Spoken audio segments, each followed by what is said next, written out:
अस्सलाम वालेकुम। वालेकुम अस्सलाम वरहमतुल्लाहि वबरकातुहू। मौलाना साहब, आजकल गांव समाज में एक चीज़ बहुत वो होता है, जब गेहूं काटक सीजन आता है, धान काटक सीजन होता है कि कहीं आग लग गए, इतना आदमी का नुकसान हो गए, ऐसा हो गए।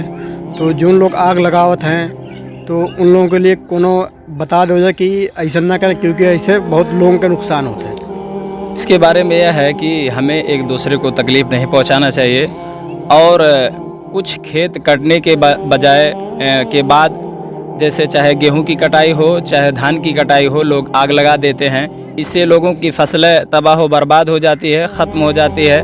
और इसके अलावा भी कीड़े मकोड़े जो ज़मीन में रहते हैं वो मर जाते हैं। और इसके बारे में एक हदीस है कि अल्लाह के नबी सल्लल्लाहु अलैहि वसल्लम ने फरमाया कि अल्लाह रब्बुल आलमीन के अलावा कोई शख्स, कोई इंसान आग से अज़ाब किसी को नहीं दे सकता है। तो हमें चाहिए कि हम ऐसी चीज़ों से बचते रहें। और लोग इतनी मेहनत और कोशिश के साथ ये फसल को उगाते हैं, तो हमें बर्बाद करने से बचना चाहिए। और इसके अलावा भी एक हदीस है कि सबसे बेहतर इंसान वो है जो एक दूसरे के लिए नफ़ा बख्श बने, एक दूसरे को तकलीफ़ ना पहुँचाए बल्कि उसके लिए नफ़ा बख्श बने। अस्सलामु अलैकुम व रहमतुल्लाहि व बरकातुहू।